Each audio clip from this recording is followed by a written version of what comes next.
Your ideas are mediocre at best. Brandon Whitmore laughed, his voice echoing through the empty dining room I had spent 8 months designing. We're going in a different direction. Clean out your office by tonight. I stood there, stunned, watching him dismiss everything I had poured my heart into with a casual wave of his hand. The restaurant was 2 weeks away from its grand opening, and he was firing me.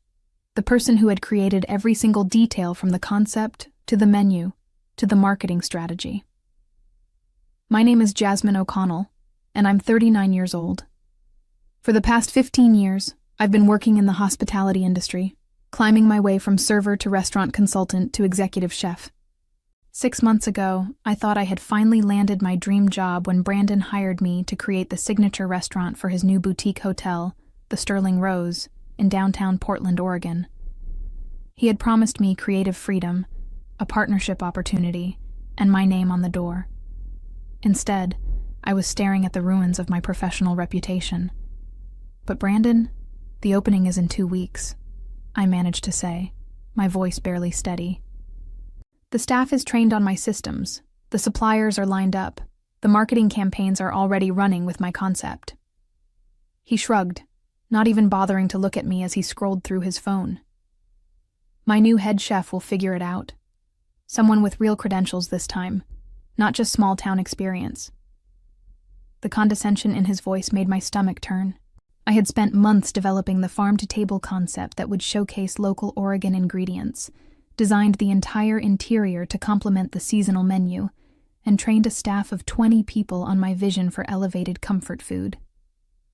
The irony wasn't lost on me that everything he was keeping, my recipes, my design, my staff training, he was calling mediocre, while simultaneously planning to use it all. What about my contract? I asked, knowing the answer would devastate me. Check section 12. We can terminate for creative differences with 30 days' notice. You'll get your final paycheck, but that's it. His smirk told me he had planned this all along, probably waiting until I had done all the hard work before bringing in someone he deemed more prestigious. As I looked around the dining room one last time, taking in the warm wood accents I had chosen, the custom light fixtures that had taken weeks to source, and the open kitchen design that would showcase the culinary theater I had envisioned, I felt something shift inside me. This wasn't just about losing a job. It was about having my creative soul stolen and repackaged under someone else's name. But as I walked toward my office to pack my things, I noticed something that made me pause. The vacant storefront directly across the street had a for lease sign in the window, and suddenly, an idea began to form. The next morning I sat in my small apartment kitchen, surrounded by notebooks filled with recipe tests, design sketches, and business plans that now felt like artifacts from a lost civilization. Everything I had created for the Sterling Rose was legally Brandon's property, but the passion and knowledge behind those creations were still mine. I had grown up in a family of restaurateurs. My grandmother ran a small Irish pub in Boston, and my mother had owned a catering company that she built from nothing into a thriving business before selling it to retire. They had taught me that success in this industry wasn't just about food. It was about creating an experience that made people feel like they belonged somewhere special. My phone buzzed with a text from my best friend Kelly, who worked as a food critic for Portland Monthly. Heard about Sterling Rose? That's brutal. Want to grab coffee and plot revenge? Her offer made me smile for the first time in 24 hours. Kelly had been covering the Portland food scene for 8 years, and she understood the politics and personalities that could make or break a restaurant. More importantly, she knew my work and had been excited about the Sterling Rose project since I first told her about it. Over coffee at our usual spot, I found myself confessing something I hadn't even admitted to myself yet. I keep thinking about that empty space across the street from the hotel, I said, stirring my latte absently. It's the perfect size, and the rent would be a fraction of what Brandon's paying for his space. Kelly raised an eyebrow. Are you thinking what I think you're thinking? Maybe, I said, feeling a familiar excitement building in my chest. I have enough savings to cover startup costs for a small operation. Nothing fancy, just good food and the kind of atmosphere that actually makes people want to stay longer than their Instagram photo session. You'd be going head-to-head with your former employer, Kelly pointed out, though her tone suggested she thought this was more of an opportunity than a problem. He stole my concept and fired me 2 weeks before opening. I think I can handle a little competition. As I said the words, I realized I meant them. Brandon had underestimated me, assuming that without his hotel's marketing budget and prestige location, I couldn't possibly succeed. But he had forgotten one crucial thing. He might own my designs and recipes now, but he had never understood what made them special in the first place. He saw trendy ingredients and Instagram-worthy plating, but he missed the heart of what I had been trying to create. A place where food brought people together, where every dish told a story about the community and the land that produced it. By the time I left that coffee shop, I wasn't just planning revenge. I was planning a revolution. 3 days later, I was standing in the empty storefront across from the Sterling Rose, calculating square footage and envisioning possibilities. The space had been a vintage clothing store, and the exposed brick walls and original hardwood floors gave it the kind of authentic character that Brandon's polished hotel restaurant could never replicate. The previous tenant had left behind some fixtures that could be repurposed, and the kitchen space, while smaller than what I was used to, was perfectly adequate for the intimate dining experience I was beginning to envision. The landlord, an older woman named Patricia Chen, seemed skeptical when I explained my concept for a pop-up restaurant. "You want to compete with the fancy hotel across the street?" she asked, glancing through the window at the Sterling Rose's imposing facade. "I want to offer something they can't," I replied. And then I told her about my vision for what I was already calling Bloom, a neighborhood restaurant that would change its menu completely every 6 weeks, showcasing different aspects of Oregon's agricultural seasons. Unlike the static luxury concept Brandon was implementing with my stolen designs, Bloom would be dynamic, personal, and genuinely connected to the community. Patricia's expression changed as I talked about partnering with local farms, featuring guest chefs from food trucks and home kitchens, and creating an atmosphere where families could afford to celebrate special occasions without feeling intimidated by pretentious service. "How long would you need the space?" she asked. "Initially, just 3 months," I said. "If it works, we can discuss a longer lease." The truth was, I was betting everything on those 3 months. My savings would cover rent, basic equipment, and ingredients for a soft opening, but there would be no safety net. If Bloom failed, my career in Portland would essentially be over. But as I looked across the street at workers hanging the Sterling Rose's signs, I felt a determination I hadn't experienced since my grandmother first taught me to make her famous shepherd's pie when I was 12 years old. That afternoon, I called 3 people. My former sous chef Carlos, who had quit Sterling Rose in solidarity when he learned about my firing. My friend Margaret, who ran a small marketing agency focused on local businesses. And surprisingly, the food blogger who had been documenting Portland's restaurant scene and had already reached out to ask about my sudden departure from the hotel project. Each conversation went better than I had hoped. Carlos was eager to join me and had already been fielding offers from other restaurants who wanted to poach Sterling Rose's trained staff. Margaret offered to handle my marketing in exchange for equity in whatever venture I was planning. And the blogger, intrigued by the David versus Goliath narrative, wanted to document the entire process from concept to opening. By evening, I had signed a 3-month lease and put down a deposit. The Sterling Rose was set to open in 11 days. I was giving myself 10 days to create something that would make Brandon Whitmore regret ever crossing me. The first week of building Bloom was a blur of 14-hour days and pure adrenaline. While Brandon across the street dealt with the chaos of final preparations for his grand opening, I was transforming my empty space into something that felt like a cross between a farmhouse kitchen and an art gallery. Carlos and I had recruited 4 other Sterling Rose employees who were frustrated with Brandon's management style, and together we created an efficient operation that could serve 40 covers with the kind of attention to detail that most Portland restaurants struggled to achieve even with twice the staff. Margaret worked her magic on social media, building anticipation without revealing too much about our concept. She positioned Bloom as Portland's most exciting culinary secret, using hashtags like farmtoglass and seasonal story that hinted at our philosophy without giving away specifics. Meanwhile, I reached out to every farmer, forager, and artisan food producer I had built relationships with over the past year. Most of them were furious about how Brandon had treated me, and several offered to provide ingredients at cost for our opening month. The Sterling Rose's grand opening was scheduled for Thursday night, with a private party for investors and media followed by public service starting Friday. I had originally planned to open Bloom the following week, but as I watched the frantic activity across the street through our front windows, I realized I had been thinking too small. If I really wanted to make a statement, I needed to open the same night as Brandon's grand opening. "Are you insane?" Kelly asked when I called her Tuesday evening with my revised timeline. "You're talking about going from empty space to full service in 48 hours. Technically 60 hours, I corrected, checking my watch.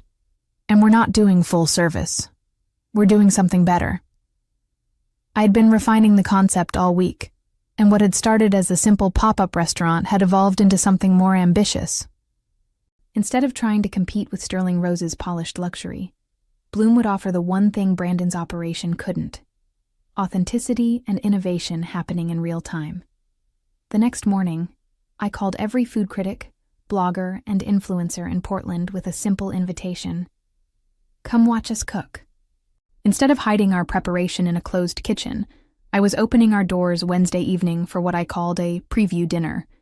Guests could watch us prepare their meals, ask questions about ingredients and techniques, and essentially become part of the creative process.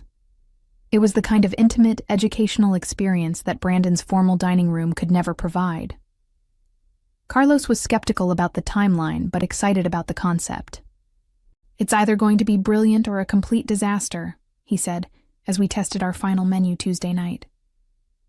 "Probably both," I admitted, plating a dish of roasted beets with herbed goat cheese and candied walnuts that showcased 3 different local producers. "But at least it will be memorable." By Wednesday afternoon, we had taken reservations for 30 people for our preview dinner, and Margaret's social media campaign had generated enough buzz that Portland Monthly had decided to send a photographer. The contrast with what was happening across the street couldn't have been more stark. While Sterling Rose's staff ran around in formal uniforms dealing with last-minute crisis management, our team was calmly prepping ingredients and setting up our open kitchen space where guests would be able to see every step of their meal preparation. The real test came when I spotted Brandon through our window, standing on the sidewalk with his phone pressed to his ear, clearly agitated about something. He looked over at our space, noticed the activity, and I saw his expression change from confusion to recognition to something that looked like panic. 20 minutes later, his assistant walked into Bloom with a takeout coffee and pretended to browse while obviously scoping out our setup. I smiled and offered her a sample of our signature appetizer. "Please tell Mr. Whitmore we wish him luck with his opening," I said sweetly. The message was clear. I wasn't hiding, and I wasn't intimidated. Thursday evening arrived with the kind of crisp October weather that made Portland feel magical. Through our windows, I could see guests arriving at the Sterling Rose for Brandon's private opening party, and I had to admit the scene looked impressive. Valets were parking luxury cars, photographers were capturing arrivals, and the soft lighting from inside the hotel made everything look like a movie set. For a moment, I felt a pang of loss for what I had helped create, and would never be credited for. Then our first preview guests arrived, and everything changed. "This is incredible," said Janet Morrison, a food writer for The Oregonian, as she watched Carlos expertly break down a whole duck while explaining the sourcing story behind each component of the dish. "I've never seen anything quite like this in Portland." Our open kitchen concept was working exactly as I had hoped. Instead of the traditional restaurant experience where diners ordered from a menu and waited to be served, Bloom felt more like attending a very sophisticated dinner party where the host happened to be a professional chef. Margaret live-streamed portions of the evening on our social media accounts, and the response was immediate and overwhelming. People were commenting in real time, asking questions about techniques and ingredients, and requesting reservations for our official opening the following week. By 8 p.m., we had already booked solid for our first month of operation. But the real vindication came when I noticed familiar faces starting to appear among the crowd gathering outside our windows. 3 of Brandon's investors, people I had met during my time developing the Sterling Rose concept, were clearly more interested in what was happening at Bloom than in attending his private party across the street. One of them, a prominent local businesswoman named Victoria Brennan, actually left Brandon's event and came into our space. "Jasmine, I had no idea you were doing this," she said, sampling our butternut squash soup with sage oil and pumpkin seed brittle. "This is extraordinary. It's everything I thought Sterling Rose was going to be, but with actual soul."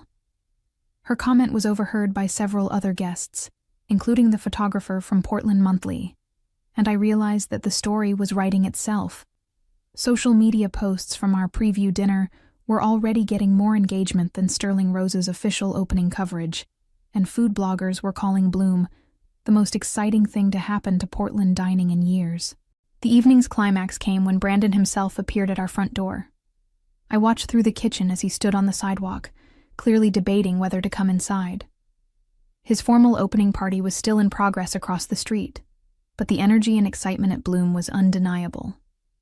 After what felt like an eternity, he pushed open our door and walked straight to where I was plating desserts.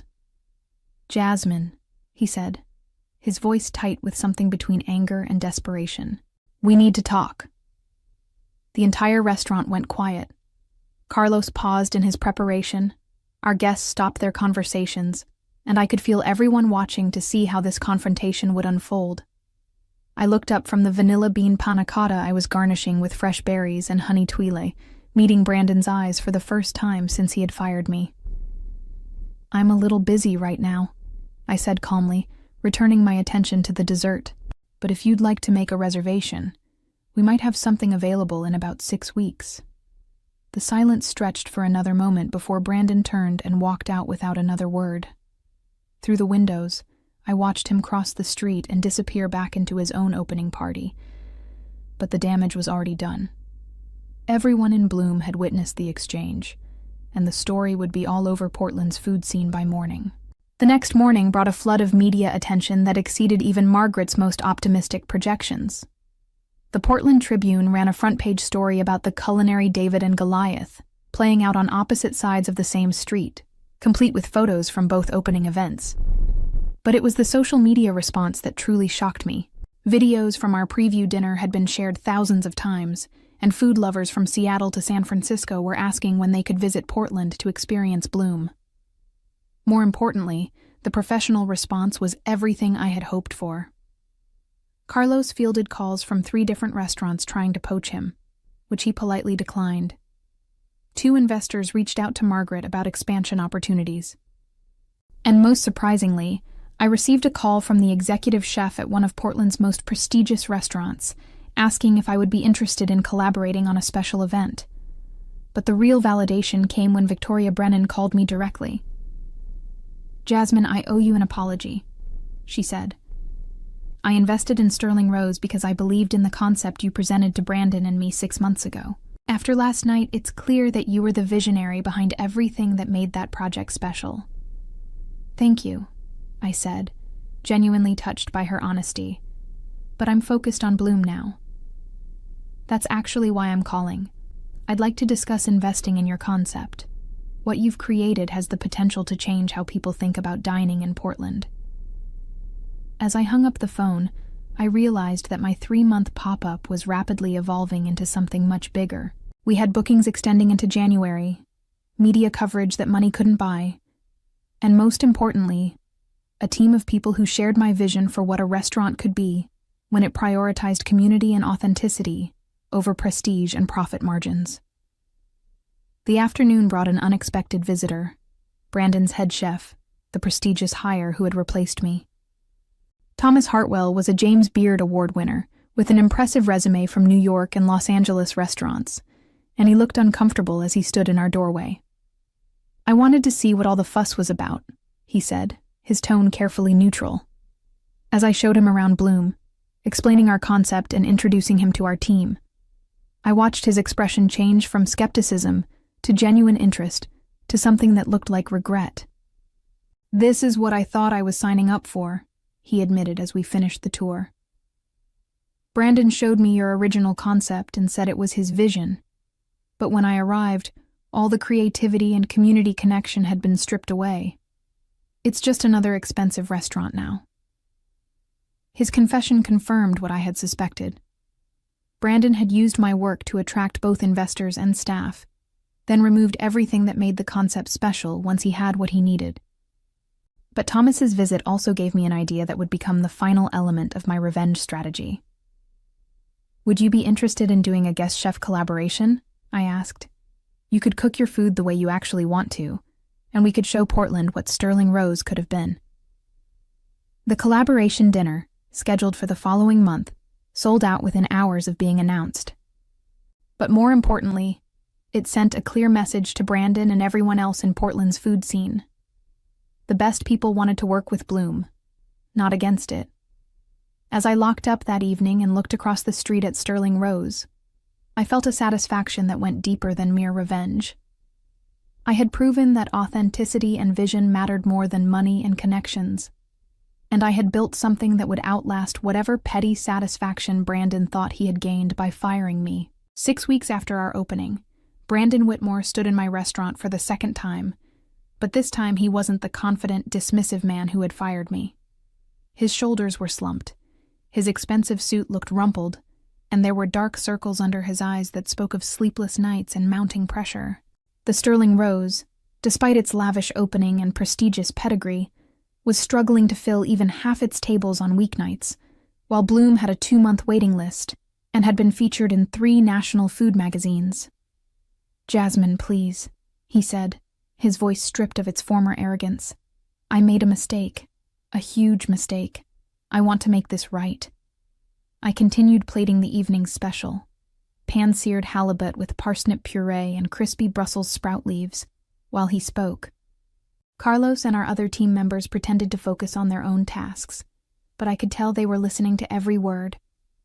This was the moment we had all been waiting for, though none of us had expected Brandon to look quite so defeated. "What exactly are you proposing?" I asked, not looking up from my work. "A partnership. You could run both restaurants, maintain the Bloom concept here, and redesign Sterling Rose the way you originally envisioned it. Your name would be on both doors. Full creative control, 50% ownership of the restaurant operations." The offer was generous, more than generous. It was everything I had wanted 8 months ago when I first signed on to create his restaurant. But as I looked around Bloom, taking in the warm laughter of our guests, the easy camaraderie of our staff, and the genuine excitement that filled the space every evening, I realized that what I had built was worth more than any partnership Brandon could offer. "I appreciate the offer," I said, finally meeting his eyes. "But I'm not interested." His face crumpled with an expression that mixed surprise, desperation, and defeat. "Then what do you want? Name your price. I'll sell you the restaurant operation outright if that's what it takes." I smiled, feeling a satisfaction that was both sweet and complete. "There's nothing you have that I want, Brandon. You taught me that the real value was never in the building or the investment capital. It was in the vision and the people who believe in it, and those belong to me now." 3 months later, the announcement appeared in Portland Business Journal. The Sterling Rose Hotel was closing its restaurant permanently, unable to compete with the innovative dining concepts that had transformed the neighborhood. Brandon had quietly sold the hotel to a national chain that planned to convert the restaurant space into additional guest suites and a grab-and-go market. I read the news while sitting in what had once been Patricia's empty storefront and was now the permanent home of Bloom Restaurant. We had signed a 5-year lease, expanded into the adjacent space, and built a kitchen that could accommodate the cooking classes and special events that had become as popular as our regular dinner service. The success had attracted attention from food industry leaders across the country, and I had turned down 3 offers to franchise the concept in other cities, preferring to focus on perfecting what we had created in Portland. The irony wasn't lost on me that Brandon's attempt to steal my vision had ultimately forced me to create something far better than what I had originally planned. Bloom wasn't just a restaurant. It had become a model for how food businesses could prioritize community engagement, sustainability, and authentic hospitality over profit margins and prestige. We had been featured in Food and Wine magazine as one of the 10 restaurants changing American dining, and the article specifically mentioned our commitment to supporting local farmers and providing accessible fine dining experiences. But the real measure of our success wasn't in the accolades or the waiting lists. It was in the fact that our team had grown from 5 people to 15, all of whom shared ownership stakes in the business. Carlos had become my partner and co-executive chef. Margaret had expanded her marketing agency, based on Bloom's success, and even Thomas Hartwell had left his position at another restaurant to join our team full-time. Brandon's mediocre ideas had built something extraordinary, and everyone in Portland's food scene knew exactly who deserved the credit. As I stood in my kitchen, preparing for another sold-out evening, I reflected on how profoundly my life had changed since that devastating day when Brandon fired me. The path from humiliation to triumph had taught me that the best revenge isn't just success. It's building something so authentic and valuable that it makes your former adversary's vision look hollow by comparison. Sometimes the greatest gift someone can give you is the push that forces you to discover what you're truly capable of creating on your own. The revenge had been sweet, but the future I was building would be even sweeter.